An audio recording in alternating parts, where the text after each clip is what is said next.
Arvina bisa mendengar suara saya? Pak, bagus Pak, Bagus ya. bagus. Iya Pak, Materinya sudah terlihat. sudah, Oke. sip. Bismillahirrahmanirrahim. Assalamualaikum warahmatullahi wabarakatuh. Waalaikumsalam warahmatullahi wabarakatuh. Salam sehat untuk semuanya.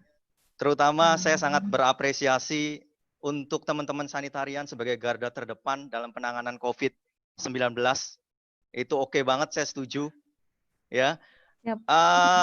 Pertama-tama saya juga ucapkan syukur kehadirat Allah Subhanahu wa taala karena pada hari ini, siang hari ini kita bisa berkumpul di sini meskipun tidak bisa bertatap muka secara langsung, paling tidak saya bisa mengobati rasa kangen saya untuk diskusi dengan teman-teman sanitarian di seluruh Indonesia. Yang saya hormati tentunya Pak Uus Sukmara dari Hakli Provinsi Jawa Barat, dan tak lupa yang saya hormati juga Ketua Jurusan Kesehatan Lingkungan Pak Teguh Budi Priyanto, teman sejawat saya Dr. Nia Yuniarti, dan teman-teman dosen di jurusan kesehatan lingkungan di seluruh Indonesia, dan tentunya peserta webinar dari Sabang sampai Merauke di Zoom maupun di YouTube, yang mudah-mudahan pada siang hari ini masih dalam kondisi yang sehat walafiat. Baiklah, saya akan coba sedikit sharing dengan teman-teman semuanya. Saya mengambil satu topik berkaitan dengan penanganan sampah terkontaminasi COVID-19 di permukiman. Oke. Saya full screen saja.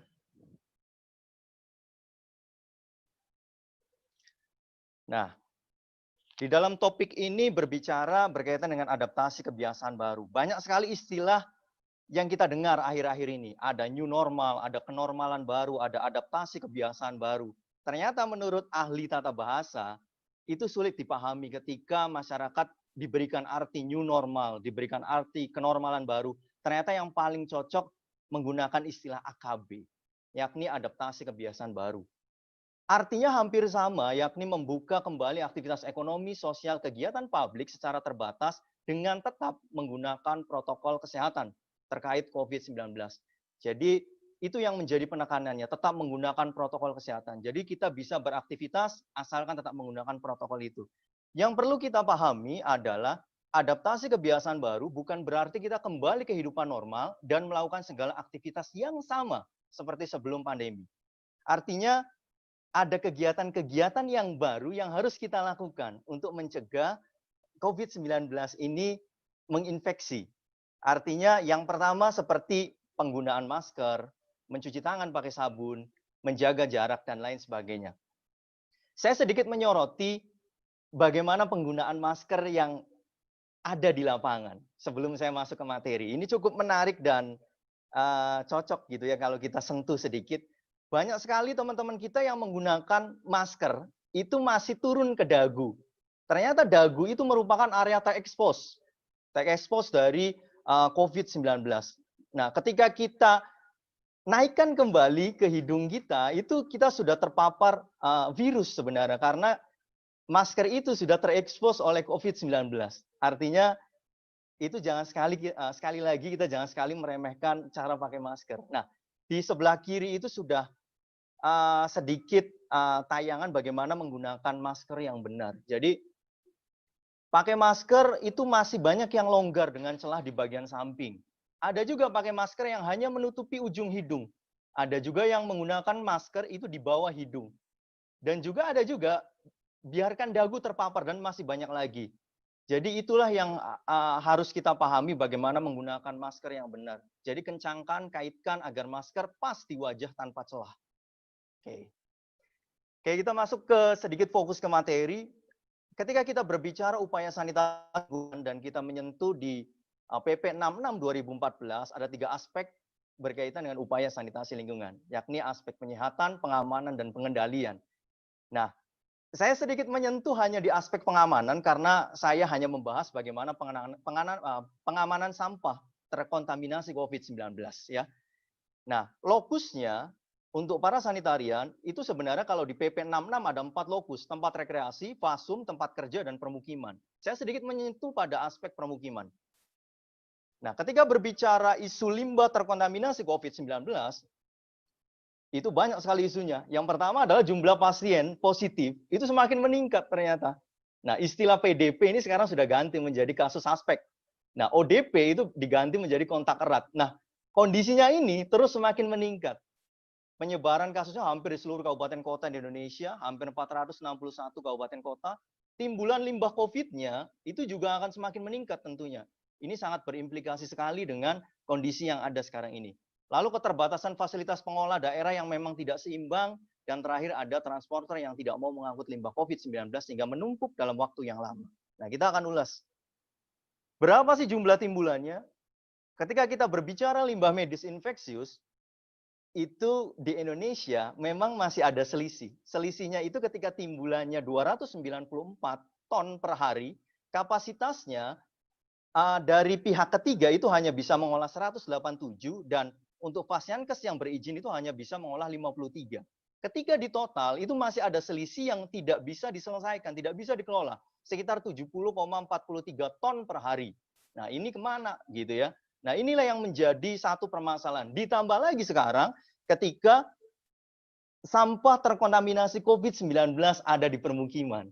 Masalah limbah medis infeksius saja itu masih menjadi masalah, ditambah dengan masalah sampah terkontaminasi COVID-19 yang ada di permukiman. Nah, ini akan kita ulas lebih tajam. Nah, ternyata dari beberapa literatur yang saya baca, beberapa TPA yang ada di Indonesia itu mengalami penaikan yang cukup signifikan, sekitar 20-30% yang masuk ke dalam TPA. Ya, nah di dalam literatur itu, di dalam referensi itu tidak dikemukakan secara gamblang seberapa besar sih sampah terkontaminasi COVID yang masuk ke TPA. Nah, itu yang belum ada. Tetapi jumlahnya itu sekitar 20-30%. Nah, sebenarnya itu bisa menjadi kajian kita sama-sama buat teman-teman di peneliti, di akademisi yang mau meneliti itu menjadi satu topik yang cukup menarik untuk diulas. Oke. Saya mengambil satu materi atau berita dari Kumparan. Saya coba garis merah di situ bahwa ada yang lebih mengkhawatirkan ketimbang limbah medis yang dihasilkan oleh rumah sakit, yakni limbah yang dihasilkan oleh masyarakat. Beberapa orang gejala COVID ringan akan melakukan isolasi mandiri di rumah. Persoalannya adalah perlengkapan medis seperti masker, sarung tangan yang dia kenakan itu tidak mendapatkan penanganan yang semestinya. Padahal COVID-19 itu bertahan hingga beberapa hari di benda padat. Ada yang 8 hari, ada yang beberapa jam. Nah, itu yang menjadi sorotan. Sehingga itu beresiko untuk orang-orang yang menangani sampah terkontaminasi COVID. Sehingga perlu adanya alat pelindung diri tentunya. Nah, berita dari Kompas juga muncul bahwa mencemaskan limbah medis COVID-19 itu bercampur dengan sampah domestik di TPA di Bekasi. Nah, ini menjadi satu sorotan karena ketika berbicara sampah terkontaminasi COVID, limbah medis itu adalah golongan sampah spesifik karena itu berasal dari rumah tangga. Dan itu diulas juga di PP 81 2012. Kalau posisinya bercampur dengan sampah domestik, memang itu melanggar di dalam regulasi di Undang-Undang 18 tahun 2008 pasal 22 ayat 1 yang menjelaskan bahwa harus ada pemilahan dalam bentuk pengelompokan jenis atau sifat sampah. Nah, ini kondisinya sudah bercampur dengan sampah domestik di TPA. Oke. Lalu ada juga saya mengambil dari Universitas Gadjah Mada bahwa limbah medis rumah tangga meningkat selama pandemi COVID-19. Betul.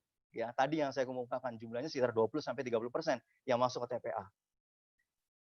Lalu dari Kompas juga tagline-nya adalah sampah masker meningkat, petugas sampah dan pemulung butuh APD. Jelas, ya. Karena tadi resiko yang dihasilkan dari sampah terkontaminasi COVID-19 ini cukup beresiko kepada siapa yang menangani itu.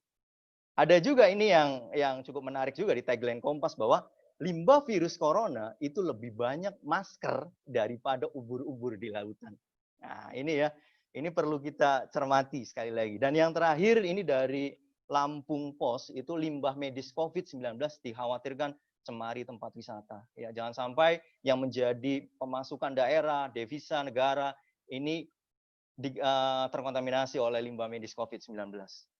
Nah, teman-teman sanitarian, peserta webinar, jangan sampai ini terjadi di kalangan kita ya. Limbah medis atau sampah terkontaminasi COVID ini dipakai ulang. Ya, ini digunakan sebagai media untuk tanam hidroponik ya. Oke. Jenisnya apa saja? Ternyata ketika berbicara sampah terkontaminasi COVID dari permukiman, itu jenisnya ada 3. Yang pertama adalah masker sekali pakai, yang kedua adalah sarung tangan bekas, dan yang ketiga adalah tisu atau kain yang mengandung cairan atau droplet hidung dan mulut. Nah, ketika berbicara bagaimana penanganannya, kita sedikit berbicara regulasinya. Regulasinya berkaitan dengan penanganan limbah medis itu diatur di dalam Permen LH nomor 56 tahun 2015. Yang menjadi catatan adalah di dalam Permen LH 56 2015 itu hanya berbicara 3 tempat. Yang pertama adalah puskesmas atau pusat kesehatan masyarakat, yang kedua adalah klinik pelayanan kesehatan, dan yang ketiga adalah rumah sakit. Sedangkan di PP 47 2016 tentang Pasienkes itu sebenarnya tidak hanya 3 fasilitas pelayanan kesehatan, tapi ada juga tempat praktek mandiri, ada juga apotik, ada juga unit transfusi darah, ada optical, fasilitas pelayanan kedokteran, dan lain sebagainya. Dan itu belum diakomodir oleh Permen LH 56 2015. Yang menjadi permasalahan adalah ketika ada masker masyarakat yang terkontaminasi COVID-19. Untungnya, ketika di Permen LH 56 2015 ini tidak diakomodir, muncullah surat edaran dari Kementerian Lingkungan Hidup berkaitan dengan pengelolaan limbah infeksius dan sampah rumah tangga dari penanganan coronavirus disease. Nah, ini yang menjadi sandaran. Silakan teman-teman yang ada di Bapeda atau teman-teman yang ada di daerah bisa membuat aturan sebagai perpanjangan tangan dari surat edaran KLH nomor 2 PLB 3/3 2020 ini. Nah, nanti kita akan ulas sedikit kota-kota mana saja yang sudah melakukan perpanjangan dari surat edaran ini. Oke. Lalu apa saja yang harus dilakukan dan bagaimana teknisnya? Nah, ini yang cukup menarik. Saya sedikit menyentuh bagaimana prinsip pengelolaan limbah B3 karena sampah terkontaminasi COVID adalah sampah spesifik yang mempunyai sifat B3 ya. Jadi ketika pengelolaan limbah B3 itu prinsipnya ada 4. Ada polluter pay principle, precautionary principle, proximity principle, dan duty of care principle. Yang menjadi catatan yang spesifik untuk penanganan COVID-19 itu hanya 2. Precautionary principle dan proximity principle. Kalau precautionary principle itu berkaitan dengan pengaturan perlindungan kesehatan dan keselamatan. Artinya apa? Bagaimana menggunakan APD. Untuk siapa? Yang menangani sampah terkontaminasi COVID-19 itu. Dan yang kedua adalah proximity principle. Ini adalah prinsip kedekatan dalam penanganan limbah. Makanya saya agak-agak kurang setuju ketika penanganan limbah itu ada di beberapa kota-kota besar gitu ya. Harusnya idealnya adalah prinsip kedekatan. Jadi ketika limbahnya ada di Kalimantan ya selesaikanlah di Kalimantan. Ketika ada limbahnya di Papua ya selesaikanlah di Papua. Jadi harus kedekatan. Karena apa? Berkaitan dengan resiko perjalanan dan lain sebagainya. Nah, itu yang menjadi catatan ya. Titik kritisnya berkaitan dengan pencemaran limbah COVID-19 itu semuanya mempunyai titik kritis. Di pemukiman dari aspek pemilahan, pengumpulan, penyimpanan, pengangkutan, pengolahan, sampai penimbunan itu semuanya punya titik kritis dan mempunyai resiko pajanan terhadap COVID-19. Nah, bagaimana yang aman? Tentunya harus punya SOP bagaimana mengelola limbah yang aman dari mulai pemisahan, treatment, sampai pembuangan akhir. Dan menggunakan APD. Long sleeve gown, apron, sarung tangan tebal, sepatu boot, Google, face shield, dan masker, dan lain sebagainya. Itu yang harus digunakan. Yang menjadi catatan adalah ingatlah untuk melepaskan APD dan mencuci tangan dengan sabun setelah menangani limbah. Karena apa? COVID-19 itu virusnya rapuh terhadap lingkungan. Ya. Yang penting bukan rapuh hatinya, ya, tapi rapuh virusnya. Itu, jadi ketika menggunakan sabun saja sudah bisa hancur si COVID-19 selubung proteinnya. Oke. Jadi bagaimana kelanjutannya? Yang pertama adalah ketika kita ada limbah infeksius dari ODP atau rumah tangga, itu dikumpulkan limbah infeksiusnya. Masker, sarung tangan, baju pelindung, di wadah tertutup bertuliskan limbah infeksius. Paling lama disimpan di rumah tangga maupun di tempat yang menjadi zona pengumpulan itu paling lama 2 hari. Ya, karena 2 hari ini berdasarkan aturan dan berdasarkan kajian-kajian bahwa 2 hari ini cocok untuk penyimpanan sampah terkontaminasi COVID-19. Karena ketika sudah lebih dari 2 hari akan terjadi proses perkembangbiakan mikroorganisme patogen di dalam limbah infeksius tersebut yang jauh lebih besar. Lalu mengangkut dan memusnahkan pengolahan limbah B3 dan petugas dari Dinas Lingkungan Hidup, Kebersihan dan Kesehatan mengambil dari sumbernya, mengangkut ke lokasi pengumpulan sebelum ke pengolah limbah B3. Nah, bagaimana untuk sampah rumah tangga dan sejenis sampah rumah tangga? Khususnya untuk masker sekali pakai dari orang sehat sebelumnya dirobek atau dipotong atau digunting. Artinya itu dirusak. Ya, jangan sampai ini disalahgunakan oleh oknum-oknum yang tidak bertanggung jawab. Dan jangan lupa Pemda ini juga berperan penting ketika pengolahan sampah terkontaminasi COVID dari permukiman. Karena apa? Mereka harus menyediakan tempat sampah atau drop box yang khusus masker di ruang publik. Nah, ini penyimpanan sementaranya memang masih mengacu di Permen LH 56 2015 ya. Dan Permenkes 7 2019 di sana juga berkaitan dengan penyimpanan juga sedikit disinggung bahwa paling lama itu 2 hari disimpan. Ya, kalau memang suhunya lebih dari 0 derajat Celcius di Permen LH 56. Boleh lebih dari 2 hari, artinya boleh 90 hari asalkan kondisinya adalah kondisi beku ya. Itu boleh disimpan sampai 90 hari. Di Permenkes 7 2019 ini cukup spesifik. Ini bahkan boleh 7 hari disimpan asalkan di suhu 3 sampai 8 derajat Celcius. Asalkan punya apa? Asalkan punya tempat pendingin atau lemari pendingin ya. Ini yang disebut sebagai cold storage. Ya, silakan boleh 90 hari disimpan. Oke. Lalu bagaimana pemusnahannya? Pemusnahannya itu hanya ada 2, yakni dengan menggunakan insinerator dengan suhu minimal 800 derajat Celcius atau menggunakan autoclave dengan pencacah atau shredder. Itu yang boleh direkomendasikan dari Kementerian Lingkungan Hidup. Lalu residunya diserahkan ke pengelola limbah P3. Teknologinya memang sebenarnya banyak, tapi memang yang cukup tepat adalah insinerasi dan autoclave ya. Autoclave banyak sekali kelemahan-kelemahannya karena ada beberapa penanganan limbah medis yang tidak bisa digunakan autoclave. Tetapi untuk sampah terkontaminasi COVID-19, autoclave memungkinkan karena tidak ada bahan-bahan yang dilarang penggunaan autoclave.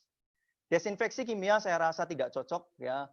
Desinfeksi kimia hanya cocok untuk bahan-bahan yang bisa didaur ulang.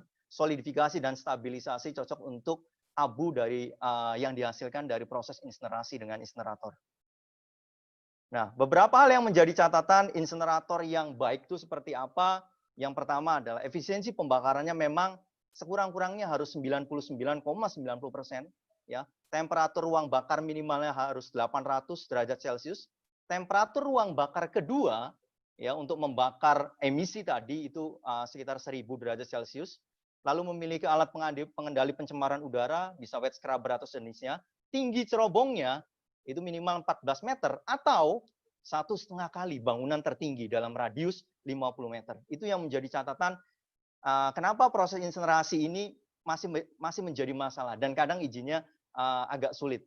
Karena apa? Persyaratan-persyaratannya yang kadang tidak terpenuhi. Oke. Nah, sedikit saya memaparkan bagaimana alur penanganan sampah terkontaminasi COVID-19, ini saya akan modelnya. Ketika sampah dari permukiman itu hanya ada 2. Sebenarnya maskernya itu sifatnya infeksius atau maskernya yang non-infeksius. Jadi kalau maskernya non-infeksius, itu harus dilakukan proses desinfeksi. Dan dirubah bentuk dan dirusak talinya, lalu dirobek tengahnya. Kumpulkan dengan tempat sampah domestik dan dibuang ke TPA. It's okay. Ya. Yang menjadi masalah adalah masker dari masyarakat yang terkontaminasi COVID-19 atau sifatnya infeksius. Tapi sebelum ke arah sana, bagaimana teknis penanganannya? Sebenarnya sekarang 3R itu sudah menjadi hal yang mudah diingat dan mudah diterapkan. Tapi kadang ini sulit diaplikasikan. Nah, sebelum masuk ke dalam 3R, reduce, reuse, recycle, sebenarnya ada R yang lain. Jadi sebenarnya adanya 6R, rating, reduce, reuse, recycle, baru recovery. Harusnya rating dulu. Misalnya saya ngambil contoh misalnya masker, rating, berpikir ulang.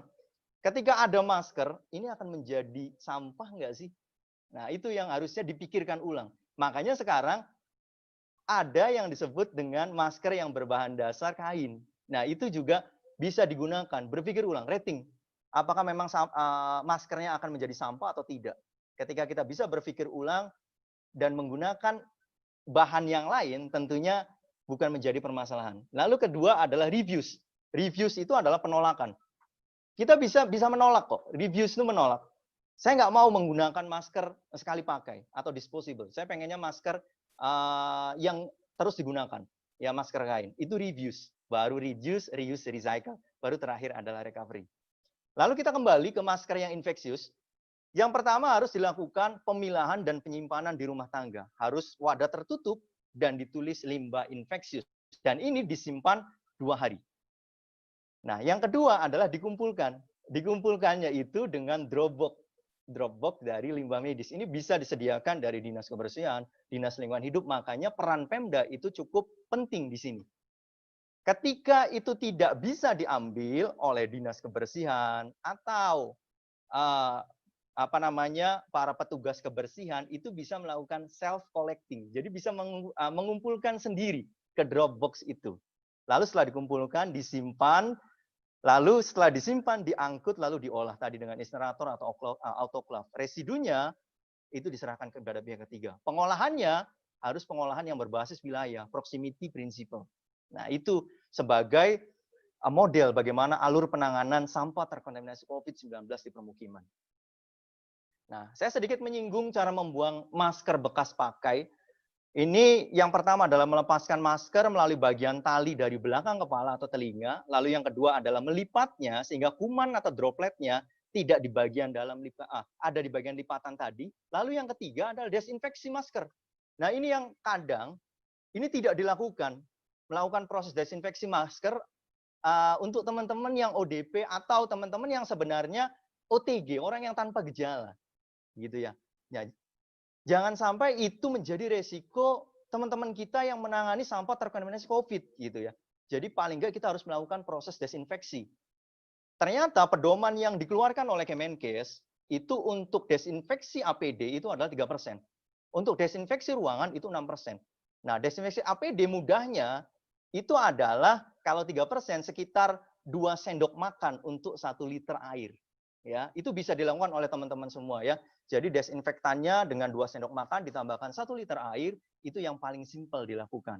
Baru yang keempat adalah merusak masker dengan cara menggunting tali dan tutupnya. Jadi dihancurkan talinya, dihancurkan maskernya, agar tidak disalahgunakan oleh oknum yang tidak bertanggung jawab. Baru dibuang ke dalam tempat sampah tertutup, dan terakhir adalah cuci tangan dengan sabun dan air mengalir. Dan gunakan hand sanitizer. Nah, inilah beberapa contoh perpanjangan tangan dari surat edaran dari KLH. Ternyata Kota Salatiga ini sudah melakukan penanganan sampah terkontaminasi COVID. Nah, ternyata di sana ini sudah ada titik-titik pengumpulan sementara ya yang menjadi Dropbox. Makanya peran Pemda itu kenapa saya katakan itu penting di sini untuk sampah terkontaminasi COVID gitu.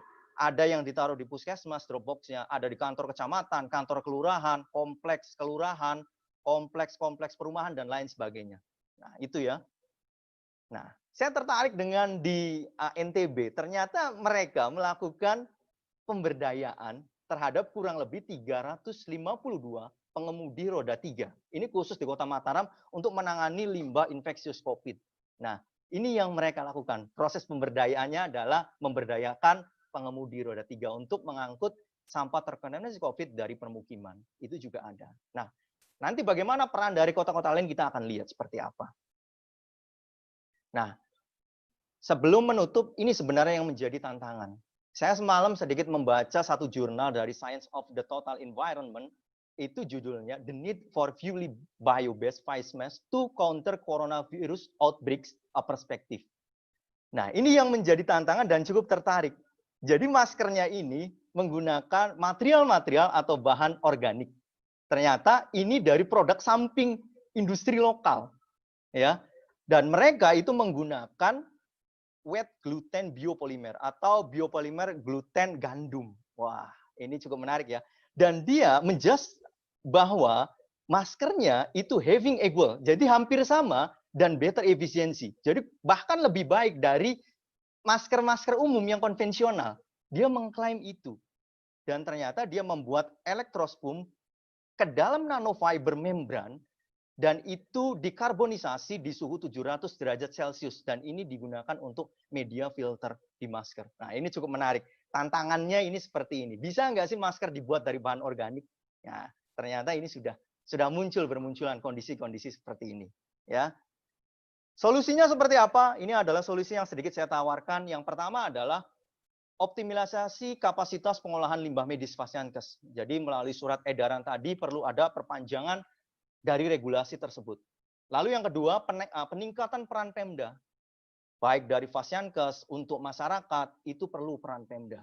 Ya, untuk penyediaan sarana prasarana dan lain sebagainya. Lalu yang ketiga, mendorong peran pemerintah dalam pengelolaan limbah COVID-19 dengan konsep pengelolaan limbah berbasis wilayah. Proximity principle, kedekatan penanganan limbah. Yang keempat adalah peningkatan KIE tentunya ke masyarakat, karena memang terus selalu ada KIE untuk masyarakat bagaimana penanganan sampah terkontaminasi COVID. Seperti tadi harus disinfeksi dulu, harus dihancurkan ya. Jangan sampai media-media memblow up dengan keadaan-keadaan yang tidak menguntungkan kita. Lalu yang kelima adalah kolaborasi pemangku kepentingan, itu sudah pasti. Yang terakhir adalah pembinaan dan pengawasan, baik dari dinas maupun dari LHK provinsi, kabupaten, atau kota. Saya mengambil satu kutipan dari guru saya, Profesor Safrudin, bahwa pandemi COVID-19 itu merupakan momentum bagi umat manusia untuk mengoreksi secara total cara pandang dan cara hidup di muka bumi yang telah menyebabkan aneka kerusakan. Alam bisa hidup tanpa manusia, tetapi manusia tidak bisa hidup tanpa alam.